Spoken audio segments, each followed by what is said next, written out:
हीच मुची प्रार्थनान, हेच मुचे मागणी. माणसाने माणसाशी माणसा सम वागणे.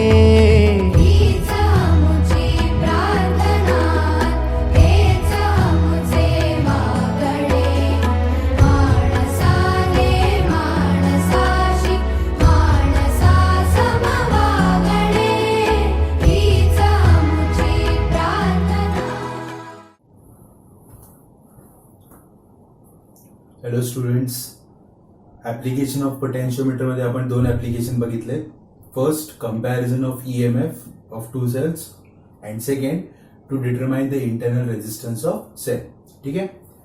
नाव त्याचं आपण एक न्यूमेरिकल पण बघितलंय सॉल्व एक्झाम्पल मधलं.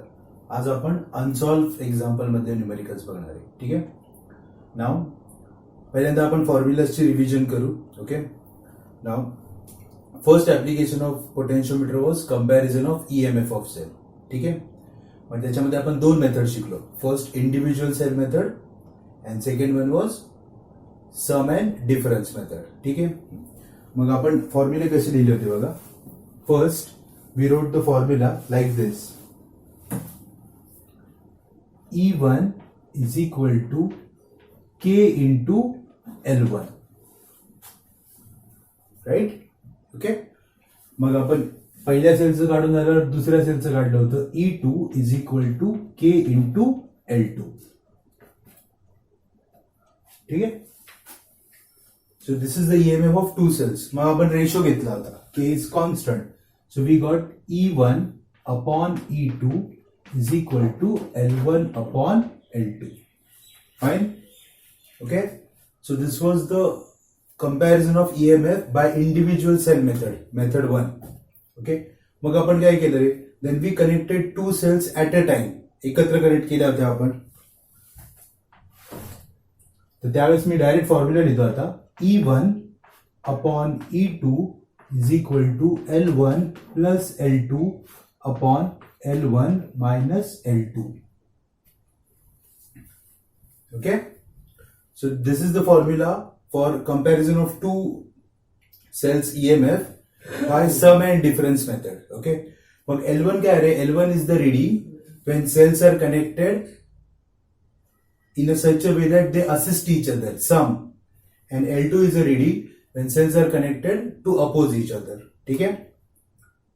बरं. त्यानंतर दुसरं ऍप्लिकेशन आपण बघितलं इंटरनल रेजिस्टन्स ऑफ सेल. त्याचा फॉर्म्युला काय होता रे? Small r is equal to r in bracket L1 minus L2 upon L2. Okay. हे लास्ट लेक्चरलाच झाले. Where capital R is the resistance connected in parallel, त्याला शंट म्हणतो आपण. L1 is the reading of cell. फक्त sale connect होती तेव्हाचं reading L1. जेव्हा sale आणि शंट कनेक्ट होता तेव्हाचं reading L2. And small r is the internal resistance of cell. ठीक आहे. नाव लास्ट लेक्चर मध्ये आपण त्याच्यावर एक प्रॉब्लेम केलाय स्मॉल आर वर. ओके. तसाच एक प्रॉब्लेम तुमच्या एक्सरसाइज मध्ये पण आहे, तो आपण ट्राय करू. Okay. Now it's a problem number 16. ठीक आहे. Page number is 229. 229 page. Problem number 16. ठीक आहे. बघा आता. I will read the problem and we will write down the given things. बघा. The EMF of cell is balanced by a length of 120 centimeter of potentiometer wire. नीट बघा. EMF of cell म्हणजे फक्त कोण connect केले? Sale. म्हणजे L1 चं reading आहे ना. So L1 is 120 centimetre. ठीक आहे. पुढे. When the cell is shunted, shunt connect केला म्हणजे parallel combination. by a resistance of 10 ohm. कितीचा रेजिस्टन्स लावला आपण? 10 ohm. Cell is shunted by a resistance of 10 ohm. The balancing length is reduced by 20. बघा, नीट वाचायचं. बॅलन्सिंग लेंथ 20 नाही झाली. Balancing length is reduced by 20. म्हणजे ओरिजिनल किती होती? 120. रिड्युस्ड बाय 20 म्हणजे -20. So it becomes 100 centimetre. ठीक आहे. सो L1, L2 आणि R तिन्ही दिलंय. पुढे find the internal resistance of cell, म्हणजे तुम्हाला काढायचं आहे स्मॉल r. ठीक आहे. So I have to find out the internal resistance of cell, r equal to question mark. ठीक आहे. आता सोल्युशन समोरच फॉर्म्युला आहे तुमच्या. ओके, काय असतो रे? Small r is equal to capital R bracket L1 minus L2 upon L2. ठीक आहे. आता तुम्ही म्हणताल सर हा ओहम मध्ये, हा सेंटीमीटर मध्ये, हा सेंटीमीटर मध्ये, तुम्ही मीटर मध्ये नाही केलं. हे बघा, तुम्ही मीटर मध्ये कन्वर्ट केलं तरी चालेल, नाही केलं तरी चालेल, कारण इथं रेशो आहे. मग जर तुम्ही सगळं सेंटीमीटर मध्ये ठेवलं तरी चालेल, ओके, किंवा मीटर मध्ये ठेवलं तरी चालेल. आपण सेंटीमीटर मध्येच ठेवू. करा सबस्टिट्यूशन. किती आहे R? 10. L1 120 minus L2 100 upon 100. ठीक आहे. म्हणजे 10 into 120 minus 100 will be 20 upon 100. एक झिरो कॅन्सल, अजून एक zero cancel. So your answer is 2 ohm. Okay. So the value of internal resistance is 2 ohm. ठीक आहे. So this was the problem of internal resistance. Solve मध्ये एक होता, last लेक्चरला केला आपण, आणि हा अनसॉल्व. ठीक आहे. Okay. So this is the problem. Now will go to the next problem.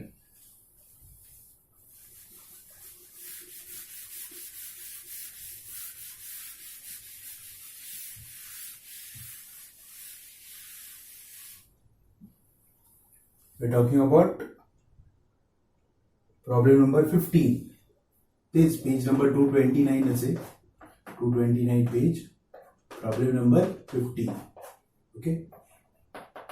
Given. I will read. Pay attention.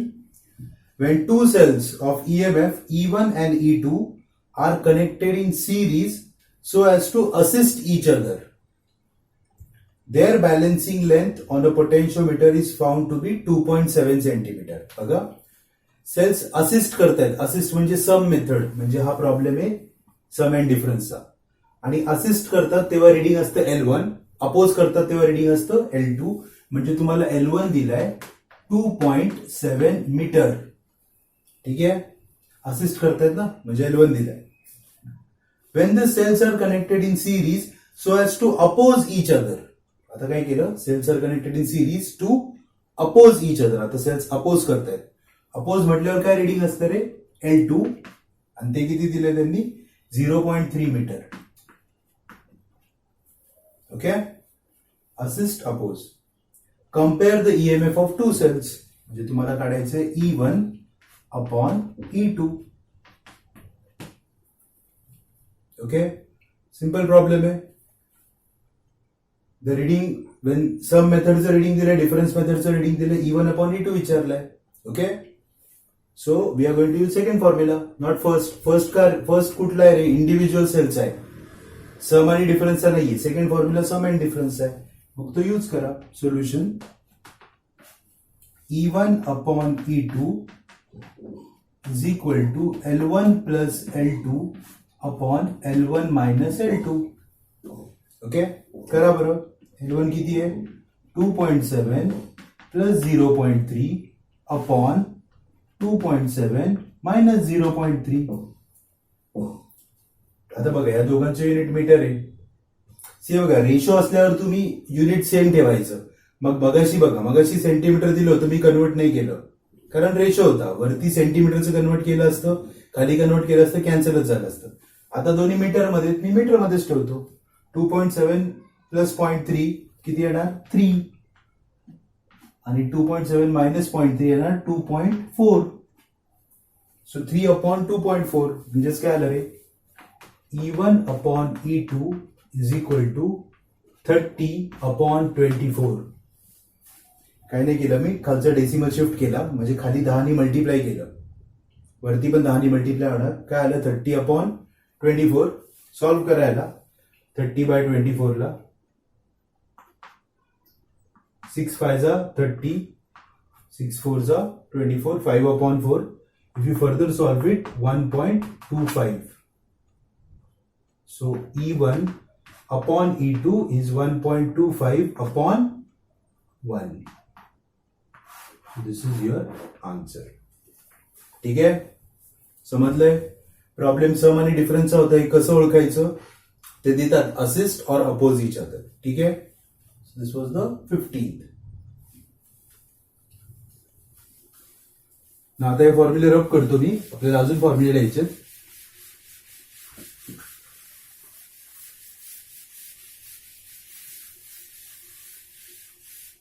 Okay. Now after these two problems, we'll take two more simple problems. Okay. आता लक्ष द्या सगळ्यांनी. सगळ्यांना Ohm's law माहिती आहे, काय असतो Ohm's law? V is equal to IR. This is simple Ohm's law. Okay. But this Ohm's law is applicable to the resistor किंवा वायरचा एक छोटा part. But if you apply Ohm's law to the whole circuit, पूर्ण सर्किटला apply केला, I will remain same. पण आता R बरोबर कोण आला रे? अजून एक रेजिस्टन्स आला, ज्याला आपण म्हणतो इंटरनल रेजिस्टन्स. अँड V ची जागा कोण घेणार आता? E. ठीक आहे. सो दिस इज, सी दोन्ही ओम्स लॉच आहेत, but that Ohm's law is applicable to a some part of the circuit. This Ohm's law is applicable to the whole circuit. ठीक आहे. Now look at problem number 12. ठीक आहे, लक्ष द्या. Given, it's a very simple problem. A voltmeter has a resistance of 30 ohm. लक्ष द्या, तुमच्याकडे voltmeter आहे. Okay, the voltmeter has a resistance of 30 ohm. म्हणजे तुम्हाला रेजिस्टन्स दिलाय R. किती दिलाय? 30 ohm. फाइन. पुढे, what will be its reading? आता मला सांगा, voltmeter काय मोजतो? Voltage. Okay, what will be its reading म्हणजे तुम्हाला कोणाची व्हॅल्यू काढायची? व्होल्टेजची. So you have to find out V. What will be its reading when it is connected across a cell of EMF 2 volt? Sale कितीची लावली आहे? 2 voltची.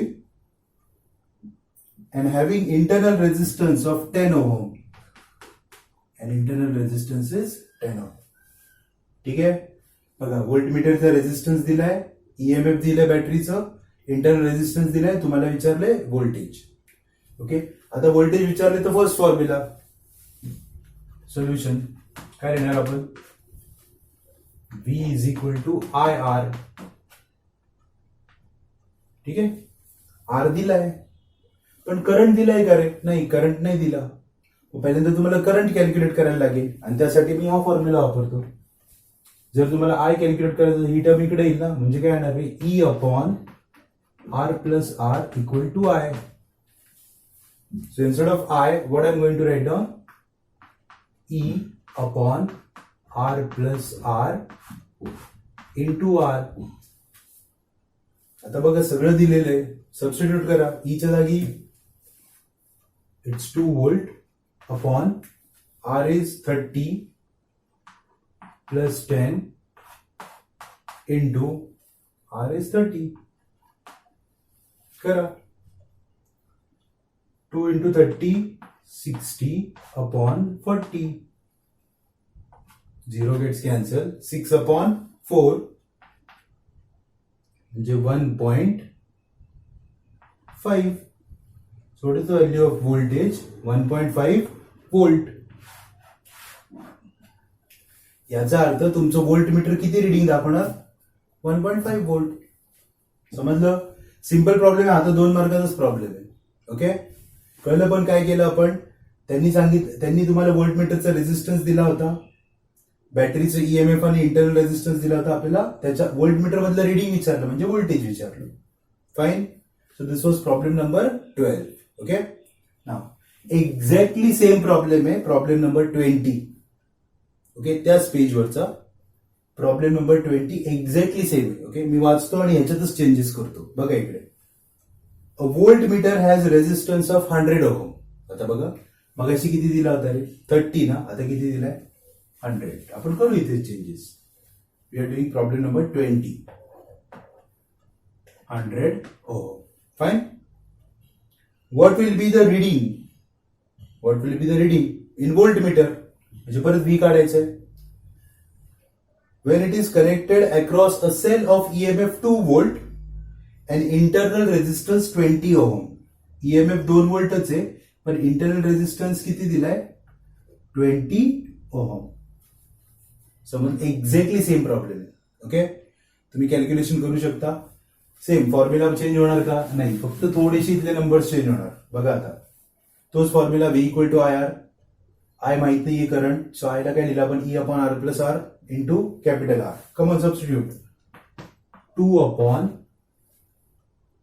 100 plus 20 into 100. ठीक आहे, म्हणजेच 2 into 100 upon 120. This gets cancel, म्हणजे 20 upon 12, म्हणजेच 5 upon 3. So V is equal to 1.66 continue होईल, म्हणून मी 7 लिहून टाकतो. What will be the reading in your voltmeter? 1.667. ठीक आहे. ओके ओके, नाव बिफोर सॉल्विंग नेक्स्ट प्रॉब्लेम मी तुम्हाला काही फॉर्म्युले लिहून देतो. ओके, आता लक्ष द्या. जे मी आता तुम्हाला सांगतोय ते कॉम्पिटेटिव्हला खूप इम्पॉर्टंट आहे. कॉम्पिटेटिव्ह एक्झामसाठी आपल्या पुस्तकात पण आहेत प्रॉब्लेम, त्याच्यावर 2-3 प्रॉब्लेम आहेत. ओके, पण ते कॉम्पिटेटिव्हला याच्यावर ट्रिकी प्रश्न विचारतात, त्यामुळे मी तुम्हाला सगळे फॉर्म्युले लिहून देतो. Okay, now first of all आपण पोटेन्शियोमीटरचं फर्स्ट ऍप्लिकेशन बघितलं, इंडिव्हिज्युअल सेल मेथड. ओके, मग त्याच्यात आपण एक कॉन्स्टंट लिहित होतो नेहमी. ओके, बघा फर्स्ट रिडिंग आपण असं लिहिलं होतं, E1 is equal to K into L1. Right, E1 is equal to K into L1. E1 is the EMF of cell. L1 is the balancing length. K ला आपण म्हणत होतो पोटेन्शियल ग्रेडियंट. ठीक आहे, सो त्याची 2 नावं होती. पहिलं नाव होतं त्याचं पोटेन्शियल ग्रेडियंट, आणि त्यालाच एक दुसरं नाव आहे potential drop. Is equal to K is equal to I into rho. हा त्याचा फॉर्म्युला होता. K is equal to I into rho. Okay, where rho is a constant. मग आपण असं लिहित होतो K is equal to I R upon L. बरोबर. Okay, so K is equal to I into R upon L. Fine. Okay, हा झाला potential gradient. आता काय होतं, आर आणि एल दिलेले असतात. आता नीट लक्ष द्या, इथे आर म्हणजे काय पहिल्यांदा हे डोक्यात ठेवायचं. Here R is the resistance of wire. हे सगळ्यात महत्वाचे, इथेच कन्फ्युजन होते मुलांची. सगळ्यात जास्त कन्फ्युजन इथेच होते त्या आर मध्ये, कारण जेव्हा मी इंटरनल रेजिस्टन्सचे प्रॉब्लेम केले तेव्हा आरचा अर्थ होता शंट. ओके, पण इथे आता आरचा अर्थ काय घ्यायचा? Resistance of wire. कुठली वायर? Potentiometer wire. ओके, ते लक्षात ठेवा. म्हणून मी तुम्हाला हे पोटेन्शियल ग्रेडियंटचे प्रॉब्लेम सेपरेट शिकवतोय ती. ओके, आपण इंटरनल रेजिस्टन्सचे ऑलरेडी केलेले आहेत. समजलं? बघा आता मग प्रॉब्लेम कशात आहे? प्रॉब्लेम त्या आय मध्ये. आय म्हणजे कोण? Value of current. ओके, नाव आता करंटचे किती फॉर्म्युले आहेत बघा, जरा विचार करा. समजा मी तुम्हाला करंटचा पहिला फॉर्म्युला काय लिहून देतो बघा, I is equal to E upon R, आणि दुसरा I is equal to E upon R plus R. काय फरक आहे? तुम्ही म्हणताल सर तुम्ही पहिल्या फॉर्म्युल्यामध्ये फक्त आर लिहिलाय, स्मॉल आर नाही लिहिला. याचा अर्थ काय रे? जर तुम्हाला प्रॉब्लेम मध्ये बॅटरीचा इंटरनल रेजिस्टन्स दिला असेल, ओके, तर तुम्ही खालचा फॉर्म्युला वापरायचा, आणि नसेल दिला तर वरचा वापरायचा. कळलं? ओके, कधी कधी असं वर्डिंग असतं, a battery having negligible internal resistance. Negligible means neglected, मग तो वरचा फॉर्म्युला द्यायचा. समजलं? आता हे काय करतात अजून एक, म्हणजे आर कोण आहे? Resistance of wire. Small R internal resistance of cell. Okay, आता तो स्मॉल आर कोणाचा आहे रे? तो E1चा नाहीये बरं का, तो मेन बॅटरीचा आहे. जी आपण वापरतोय. ओके, कधी कधी काय करतात ते या दोघांना म्हणजे बॅटरीला आणि वायरला अजून एक रेझिस्टन्स लावतात आणि मग त्याला आपण म्हणायचं एक्सटर्नल रेझिस्टर. ठीक आहे, मग त्याचं सिम्बॉल मी वापरणार आहे RE. मग फॉर्म्युला काय होईल रे बघा इकडे, I equal to E upon R plus RE. आणि शेवटचा formula I is equal to E upon R plus RE. Okay, बघा टोटल किती फॉर्म्युले झाले रे, 4. त्या खाली त्या दोघांमध्ये पण काय चेंज केलं मी, एकाच स्मॉल आर लिहिलं, एकाच लिहिलं नाही. पण एक गोष्ट लक्षात ठेवायची, प्रत्येक फॉर्म्युल्यामध्ये कॅपिटल R आलाच पाहिजे, कारण तो कुणाचा रेझिस्टन्स आहे, वायरचा. आणि काही झालं तरी potentiometer is not without a wire. प्रत्येक फॉर्म्युल्यामध्ये R आला पाहिजे. म्हणजे मी तुम्हाला काय लिहून दिले रे, मी तुम्हाला सगळ्या पॉसिबिलिटीज लिहून दिल्या. या 4 पॉसिबिलिटी सोडून अजून एखादी पॉसिबिलिटी तयार व्हायला चान्सच नाहीये. Okay, so these are the all possibilities of formula. ठीक आहे, नाउ विल डू.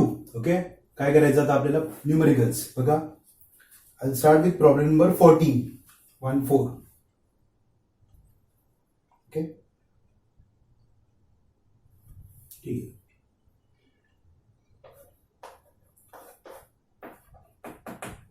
गिवन, नीट शांतपणे वाचा आणि फक्त गिवन लिहा, तुम्हाला लगेच कळेल काय करायचंय. A potentiometer wire has a length of 1.5 metre. आता बघा कुणाची लेंथ आहे, वायरची. मग वायरच्या लेंथला आपण सिम्बॉल वापरू कॅपिटल L. 1.5 मीटर. ठीक आहे, पुढे अँड अ रेझिस्टन्स 10 ओहम. वायरचा रेझिस्टन्स ना म्हणजे R is equal to 10 ohm. It is connected in series with a cell of EMF 4 volt and internal resistance 5 ohm. Okay? Calculate the potential drop. कोण काढायचं तुम्हाला, potential drop म्हणजेच K ना. समजलं नक्की? पण calculate the potential drop per centimetre, हे लक्षात ठेवा. पोटेन्शियल ड्रॉप करायचं आहे पण पर सेंटीमीटर, ते करू आपण. गिवन कळलं, length of wire, resistance of wire, EMF of cell, कुठली सेल, ड्रायव्हिंग सेल, तिचा internal resistance, you have to find out K. Clear cut, समोरच फॉर्म्युला आहे पोटेन्शियल ग्रेडियंटचा. काय रे solution, K is equal to I into rho. म्हणजेच काय येणार, K इज इक्वल टू रोला काय लिहिणार आपण, R अपॉन L इंटू, आता राहिला I. ओके, I साठी किती ऑप्शन्स आहेत माझ्याकडे, 4. R दिलाय, स्मॉल r दिलाय, so I will go for second option. म्हणजे मी काय लिहिणार, I च्या जागी E upon R plus R. कळलं? ओके, आता सबस्टिट्यूशन्स आहेत.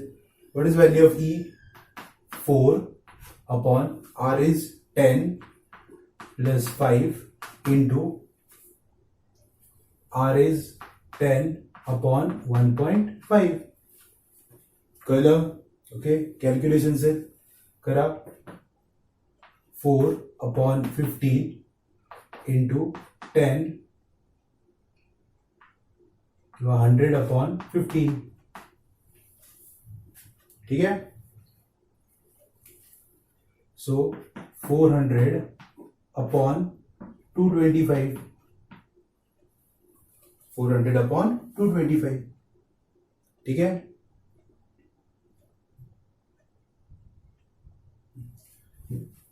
ने डिवाइड करा दोघांना.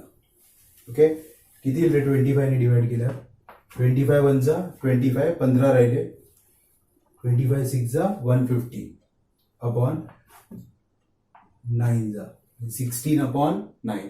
ठीक है, 16 अपॉन 9 सॉल्व करा. Point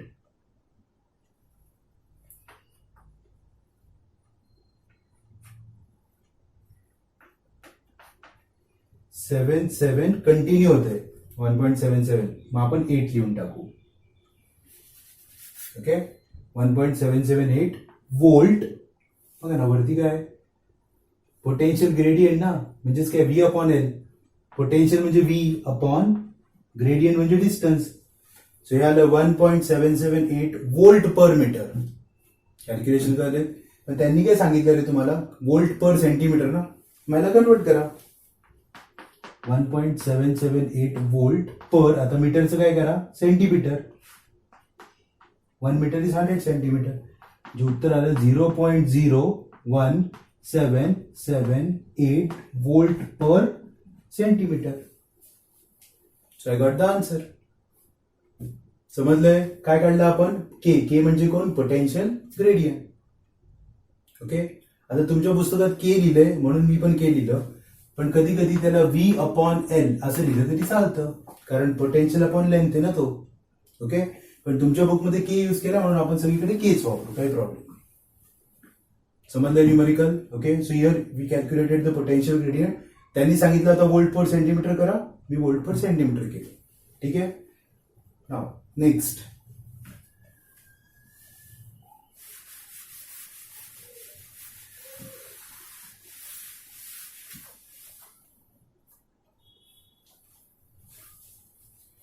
will do problem number 17.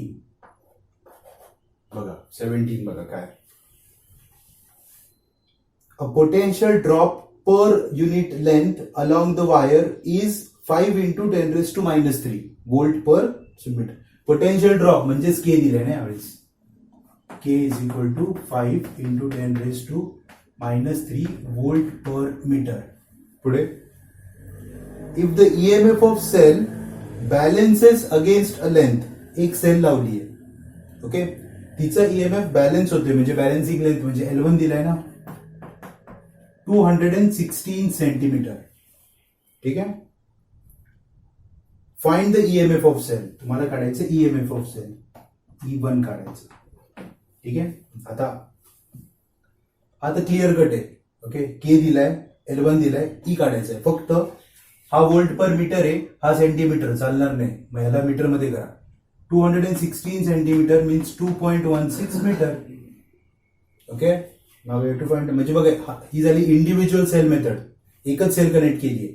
त्याचा फॉर्म्युला काय आहे, E1 equals to K into L1. काय रे K, 5 into 10 raise to minus 3 into 2.16. Direct multiplication, लॉगची पण गरज नाहीये. 5 6 30,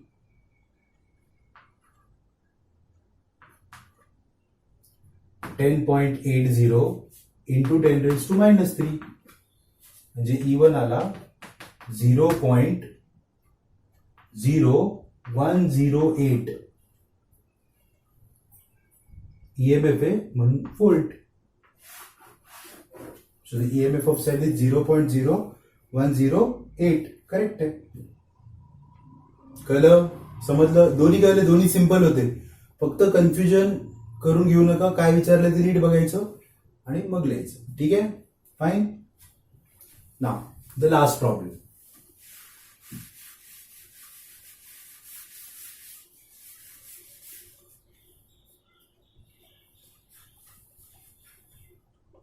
प्रॉब्लेम नंबर 18.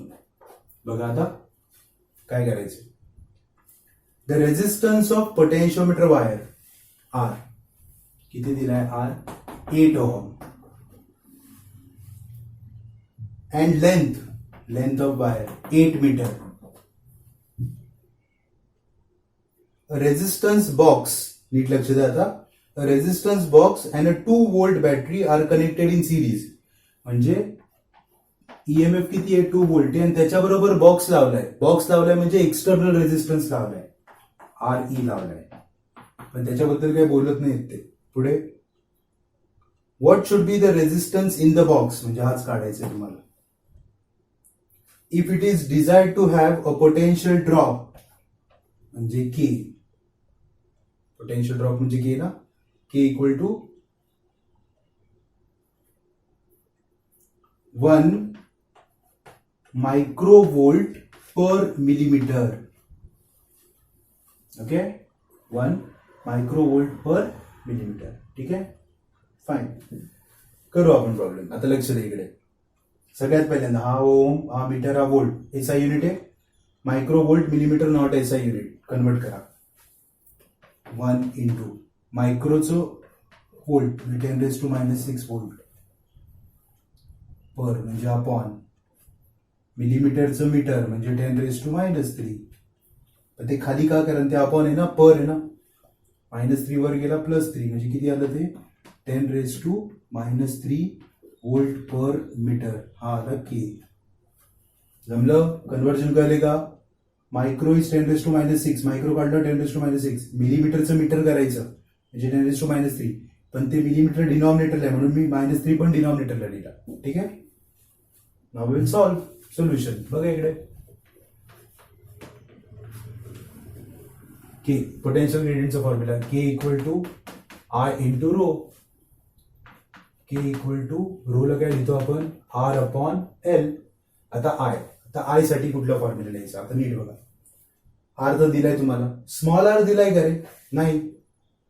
आणि आर ई कॅल्क्युलेट करायचंय म्हणजे एक्सटर्नल रेझिस्टन्स आहे ना. एक्सटर्नल रेझिस्टन्स म्हणजेच रेझिस्टन्स बॉक्स. ठीक आहे. म्हणजे आपला लास्ट फॉर्म्युला वापरायला लागेल ना आपल्याला. मग काय लिहिणार आयच्या जागी E upon R plus R E. ठीक आहे. करा substitute. K is 10⁻³ is equal to E is 2 upon R is 8 plus R E we have to calculate into 8 upon 8. दोन्ही 8च आहे ना. This gets cancel.